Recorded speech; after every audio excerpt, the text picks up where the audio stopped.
হে everyone, আমি অপর্ণা। তো তোমরা আগের ব্লগে দেখেছো যে আমরা দিল্লিতে পৌঁছে ভারত সেবা আশ্রমে স্টে করেছিলাম। প্রথমে তো পৌঁছে আমরা খাবার খেয়ে নিয়েছিলাম, তারপর আমরা রুমে গিয়ে ঘুমিয়ে পড়েছিলাম, অনেকক্ষণই শুয়েছিলাম।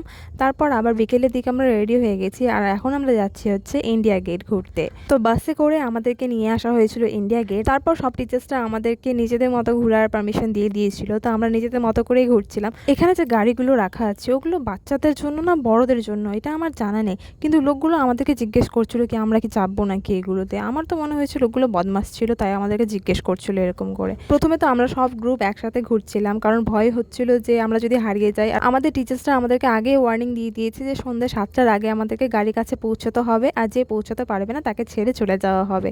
আমি তো ভেবেছিলাম যে ইন্ডিয়া গেটের কাছে পৌঁছে সুন্দর করে একটা গোল ঘোরার ভিডিও বানাবো, কিন্তু ভিডিওটা বানাতেই পারছিলাম না, কারণ বাকি ফ্রেন্ডসরা আমাকে প্রচণ্ড হাসাচ্ছিল।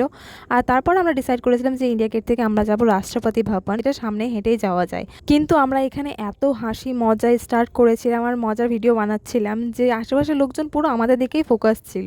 তো তারপর আমরা এখানে অনেক মজা করেছি, অনেক ভিডিওস বানিয়েছি। আমরা বুঝতেই পারিনি যে কখন প্রায় সন্ধ্যা হয়ে এসছে, আর সন্ধ্যার পরে আমরা হাঁটা দিয়েছিলাম হচ্ছে রাষ্ট্রপতি ভবনের দিকে। সবাই একসঙ্গে ঘুরি 1 2 3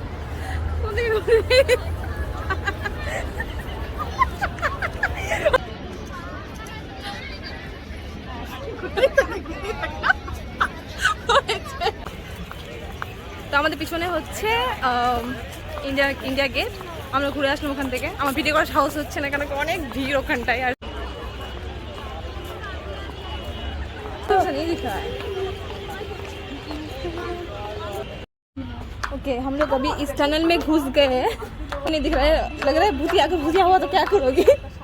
ये एक टनल है, हम लोग इस तरफ जा रहे हैं अभी। और मुझे डर लग रहा है, देख रहा कितना सुनसान है यार, कोई यूज भी करता है या नहीं पता नहीं। मतलब कुछ ऐसी मौत आवाज भी आ रही है। कैसे जाना है क्या? हम लोग पास टाइम ही नहीं है, अगर बंद हुआ तो कुछ नहीं होगा। चलो ये चलते हैं ना। मेरा तो डर लग रहा है। हाँ, कौन है बैठ के साइड में? हम लोग डरपोक है actually. We are wonder women. Side India gate and this side Rashtrapati Bhavan. अच्छा, हम यहाँ तो कुछ बोले हमारे कैमरे ऑन थी। हम लोग को 7 बजे तक टाइम दिया गया था कि हम लोग को रिटर्न बस में जाना है। हम लोग घूम के आए। ओके, लेकिन टाइम नहीं है, 15 मिनट है। मुझे नहीं लगता कि हम लोग, आप देखो लगभग आ चुके हैं, लेकिन जाना सेफ होगा क्योंकि हम सब 3 ही है।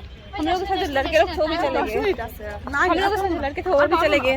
चलो वापस चलते हैं। बस थोड़ी दूर है। আচ্ছা অল্পই দূর আছে, কিন্তু আমাদের কাছে সময় নাই। ওটা মনে হয় অল্প দূর, আমাদের কাছে সময় নাই, অনেক টাইম লাগবে হাঁটতে। আমাদেরকে টাইমে 7টার মধ্যে পৌঁছাতে হবে বাসের কাছে, তো আমাদের কাছে টাইম নেই, এখন ফেরত যাবো। আমাদের যে রাষ্ট্রপতি ভবন না গিয়ে বাসে ফেরার যে ডিসিশনটা নিয়েছিলাম আমরা, সেটা একদম ঠিক নিয়েছিলাম, কারণ যাওয়ার সময় এত যে ভিড় দেখতে পেয়েছি আমরা, যদি আমরা এই জায়গাতে এখন থাকতাম তাহলে ডেফিনেটলি আমরা হারিয়ে যেতাম।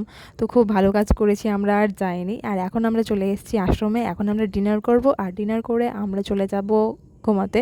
তো আজকের জন্য এই ব্লগটা এখানেই শেষ, আবার দেখা হবে নেক্সট ব্লগে। আর আমার জানি ডেফিনেটলি অনেক লেট হচ্ছে ব্লগটা দিতে, কারণ লং ব্লগ ভয়েস ওভার দিয়ে এডিট করা অনেক হার্ড। এর থেকে ভালো আমি কথা বলে বানিয়ে নিতাম, ওটাই বেটার হতো আমার জন্য। আমি প্রথমে ডিসাইড করেছিলাম, বাড়ি থেকে ডিসাইড করেছিলাম যে আমি লাইভ ব্লগে কথা বলে আমি ব্লগটা বানাবো, কিন্তু আমি এটা কন্টিনিউ করেছিলাম, কিন্তু লাস্ট মোমেন্টে আমি পারিনি করতে। আর কেন পারিনি ওটা লাস্টে এন্ড অব্দি দেখো, তাহলে বুঝতে পারবা। মানে আমি কিছুটা ট্রাই করেছিলামও বলার। কি অবস্থা আবার। হাই গাইস, তো সকালে না, আমরা ট্রেন থেকে চলে এসেছিলাম এখানটায় মন্দিরে, একটা মন্দিরে আশ্রমে, এখানে আমরা স্টে করেছি। তো এটা হচ্ছে আমাদের রুম। রুমটা এখন সম্পূর্ণ দেখানো যাবে না, কারণ পুরো অগোছালো হয়ে আছে। আর আমাদের বেড আলাদা করে রাখা ছিল, কিন্তু আমরা সবাই একসাথে অ্যাটাচ করে দিয়েছি, যাতে আমরা কাজিনস ফ্যামিলি মেম্বার যেরকম করে ঘুমাই এরকমভাবে ঘুমোতে পারি। আমি এখানে ব্লগ শুট করার চেষ্টা করছিলাম, কিন্তু সবাই এত গল্প করছিল, এত কথা বলছিল, থামছিলই না। আমি কিছুক্ষণ ওদের পজ থাকতে বলি, but still they are talking a lot. তো আমি লাস্টে ডিসাইড করি যে আমি ব্লগ করবো না। এখানে দেখা যাবে আমি কতটা ফ্রাস্ট্রেটেড হয়ে বলি আমি যে আমি আর করবোই না। তো আজকে আমরা ইন্ডিয়া গেট ঘুরে আসলাম। ইন্ডিয়া গেট আমাদের কাছে সময় ছিল তো ঘুরে আসলাম, করবো না। ব্লগ শ্যুট করতে না পারলেও আমরা অনেক মজা করেছি, আর আমরা রাত 2টা 3টা অবধি শুধু গল্পই করেছি, আর তারপরে শুয়েছি। মানে আমাদের ঘুম কম, আমাদের কথাই বেশি হয়েছিল।